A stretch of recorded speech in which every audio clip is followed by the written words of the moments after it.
एक क्षण।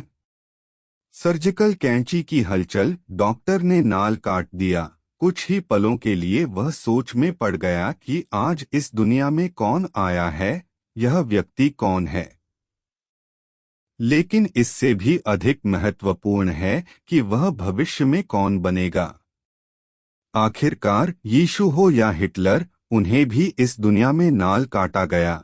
लेकिन क्या किसी ने अनुमान लगाया कि वे मानव इतिहास में क्या बनेंगे? लेकिन क्या यह संभव है कि उस क्षण में जब आप नवजात शिशु की नाल काटते हैं, यह पूर्वानुमान लगाया जा सके कि वह कौन बनेगा? महान अपराधी, ईश्वर के सिंहासन का उत्तराधिकारी, ग्वाला या राष्ट्रपति?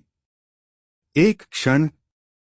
एक ऐसा क्षण जो न केवल मानव जीवन को बल्कि पूरे संसार को बदल देता है। ऐसा क्षण जिसे देखने और समझने में असमर्थ लोग कभी उचित महत्व नहीं देंगे। ऐसे ही क्षण नए धर्मों को जन्म देते हैं, जैसे कि ईसाई धर्म या नाजीवाद, हर राष्ट्र और हर युग के लिए अपने। उसी क्षण जब डॉक्टर नवजात शिशु की नाल काटता है, वह एक प्रकार के पवित्र भविष्यवक्ता के रूप में शिशु के जीवन का प्रारंभ बिंदु बनाता है, जिसे स्वीकार करना चाहिए कि उस पवित्र क्षण से शिशु के दिन पहले ही गिने जा चुके हैं। हर जन्मा हुआ व्यक्ति मरेगा, बिना किसी अपवाद के उरोबोरोस बंद हो गया। लेकिन व्यक्ति अपने जीवन के पहले और आखिरी क्षण के बीच क्या करेगा, क्या सिद्ध करेगा? शायद वह व्यक्ति विश्व स्तर का व्यक्तित्व बनेगा या केवल स्थानीय स्तर का? क्या वह सामूहिकता में विलीन होगा या सामूहिकता को विघटित करने वाला? पहला भाग्य दूसरे से बेहतर नहीं है, क्योंकि पहले और दूसरे दोनों को पीड़ा झेलनी पड़ेगी। कोई इसलिए कि वह बहुत देखता है, कोई इसलिए कि वह अंधा है। एकांत में वह नवजात शिशु निस्संदेह खुद को एक व्यक्तित्व और व्यक्ति के रूप में महसूस करेगा। लेकिन जैसे ही वह समाज की अराजकता और सामंजस्य, विचारों और भावनाओं के इस रंग बिरंगे समुद्र, मानवता की इस देनाड़ की बोतल में प्रवेश करेगा, उसे यह एहसास होगा, या शायद नहीं, कि वह केवल एक परमाणु जीवित व्यक्तित्वों के संघ की एक कोशिका है, जो एक बार एकजुट हो जाती है और विरोधाभासी रूप से अब वे स्वयं नहीं रह पाती। यह व्यक्ति कौन है? कलाकार, लेखक, मूर्तिकार, प्रतिभाशाली, साधारण, महत्वहीन या पागल? समाज उसे कैसा बनाएगा? और वह समाज को कैसा बनाएगा? क्या समाज में उसकी आवश्यकता है? वह इस दुनिया में क्यों आया, किसी की इच्छा से या संयोग से? क्या यह दुनिया उसे चाहती है? क्या वह सही समय पर आया? क्या वह बहुत जल्दी नहीं आया? क्या उसे समकालीन लोग समझेंगे? क्या वह आने वाले पीढ़ियों के लिए बहुत साधारण है? इतिहास का प्रवाह उसे कहाँ ले जाएगा? मंच पर, पर्दे के पीछे? इस जीवन और इस दुनिया में उसके उद्देश्य क्या होंगे? कब उसे इस ब्रह्मांड के मानदंडों के अनुसार अच्छा या बुरा माना जाएगा? या शायद वह उन लोगों में से होगा जो इन श्रेणियों भला और बुरा के परे मौजूद होंगे और उन्हें समाप्त करेंगे। वह कौन बनेगा? जनरल या सैनिक? वह जो लोगों को केवल संख्या मानता है या स्वयं एक संख्या? वह क्या महसूस करेगा? उसके मन में कौन से विचार उत्पन्न होंगे? उसकी किस्मत क्या होगी? क्या यह सब उस पल में तय होता है जब मैं उसकी नाल काटता हूँ, या जीवन उसे उसकी नाजुक भौतिक और आध्यात्मिक देह पर चोट पहुंचाकर आकार देगा? शायद वह तानाशाह बन जाएगा, वह जो अपने क्षणिक सत्ता के रस्सों को लंबे समय तक पकड़ने के लिए सैकड़ों हजार लोगों को रक्त में डुबो देगा।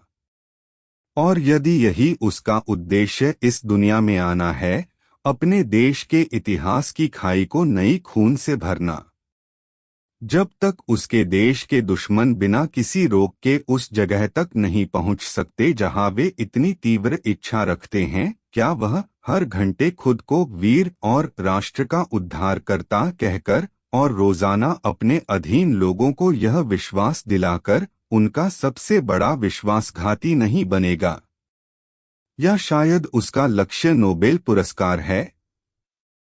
तब मुझे उसका खेद है, क्योंकि नोबेल पुरस्कार मानव द्वारा दिया गया पुरस्कार है। अक्सर राजनीतिक रूप से पक्षपाती उन लोगों को दिया जाता है जो उपयुक्त और सुविधाजनक होते हैं। यदि वह जाति और रूप से परे, समय और स्थान से परे, अनंत से जुड़ा है, तो यह सब केवल उसे मनोरंजन करेगा, जैसे बच्चों के लिए रेत के खेल में बने अस्थायी महल वयस्कों के लिए मनोरंजक होते हैं।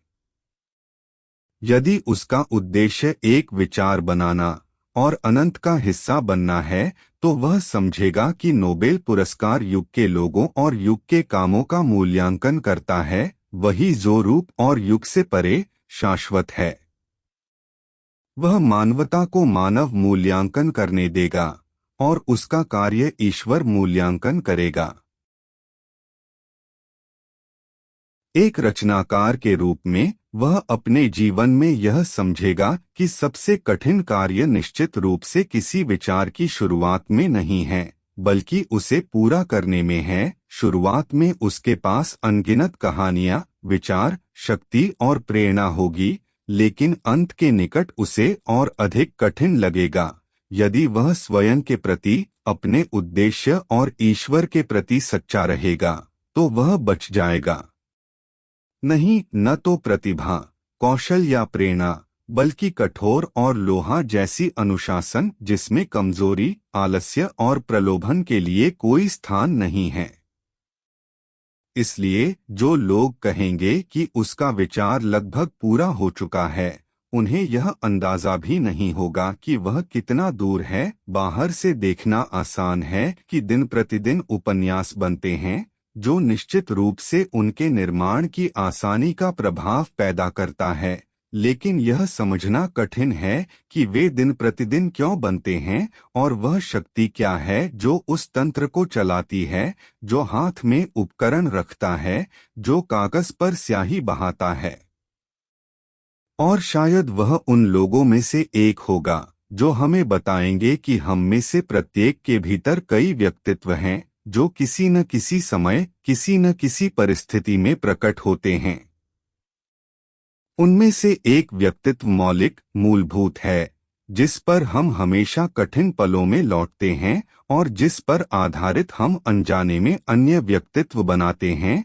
यह हमारे घरेलू पेनात, हमारा किला है, जहां हम हमेशा लौटेंगे जब कठिनाइयां आएंगी। यह हमारा आश्रय है जो हमें भविष्य में विश्वास देता है। हालांकि एक बात मैं निश्चित रूप से जानता हूं, जैसे उसके पहले के सभी लोगों ने किया और उसके बाद के सभी लोग करेंगे, वह दावा करेगा कि वह युगों, कालों और शताब्दियों के संयोग पर जीवित था, निश्चित रूप से आध्यात्मिक पहलुओं में, और कि उसका समय मानव इतिहास के लिए सबसे कठिन, महत्वपूर्ण और विशिष्ट था, जैसे जीवन की आग का शिखर जब चिंगारियां चारों ओर उड़ती हैं, उसी गर्व के साथ जैसे सच्चे देशभक्त अपने घरों को छोड़ते हैं जब उनके घर में युद्ध आता है। अपनी चेतना और आत्मा में पूर्ण विशिष्टता की आकांक्षा रखते हुए वह शायद कभी नहीं समझ पाएगा कि उसके 100 साल बाद और उसके 100 साल पहले भी लोग जीवित रहेंगे, मरेंगे, सोचेंगे, महसूस करेंगे, प्यार और नफरत करेंगे, हर कोई अपनी रूपरेखा और तरीके से, युग और समय की भावना के अनुसार। यह एक बंद उरोबोरोस है जिससे कोई मार्ग नहीं है। इस दुनिया में आपको सभी संभव रूपों में भौतिक और आध्यात्मिक चक्रों से गुजरना होगा। इसलिए इस क्षण में व्यक्ति के रूप में आपको इस रूप की संभावनाओं और पहलुओं का आनंद लेना चाहिए। शायद कल आप पत्थर या फूल, दूर का तारा या छोटा परमाणु बन जाएंगे। आपका जीवन अभी जितना समृद्ध है, उतना ही भविष्य में भी होगा। बस यह समृद्धि कुछ अलग प्रकार से प्रकट होगी, ऐसी कि मानव चेतना कभी पूर्ण रूप से नहीं समझ सकेगी, क्योंकि वह पत्थर, फूल या मधुमक्खी के आध्यात्मिक जीवन और स्वभाव को पूरी तरह से नहीं समझ सकती। यहाँ तक कि जब आप खुद को मधुमक्खी मानकर उसका जीवन चक्र शुरू से अंत तक ट्रैक करेंगे, तब भी आप कभी नहीं जान पाएंगे कि वह क्या अनुभव करती है, महसूस करती है, सोचती है, और क्या उसके मार्गदर्शन का आधार है उसका आध्यात्मिक स्वभाव। तो यह व्यक्ति कौन होगा? शायद वह जो हर चीज पर संदेह करता है और हर जगह आवाजें सुनता है, यहाँ तक कि वहां भी जहां वे नहीं हैं। क्या वह इस दुनिया में देखेगा? क्या वह इसे देखने सीख पाएगा? वह प्यादा बनेगा या राजा? हाँ, इस दुनिया में प्यादा भी, जैसे राजा, उसे बनना आवश्यक है, क्योंकि जीवन की शुरुआत और अंत दोनों हैं। जो भी वह बने, इन पलों में, इस क्षण में, जब मैं उसकी नाल काटता हूँ और उसे सभी अतीत से अलग करता हूँ, भविष्य प्रदान करता हूँ, मैं केवल यही चाहता हूँ कि वह इस रूप में दिव्य उद्देश्य को पूरा करे, खुद हो, महसूस करे और अपने तरीके से सोचे। कुछ भी कभी पछताए बिना, महान कार्य करता हुआ और मौन में निष्क्रियता को समर्पित।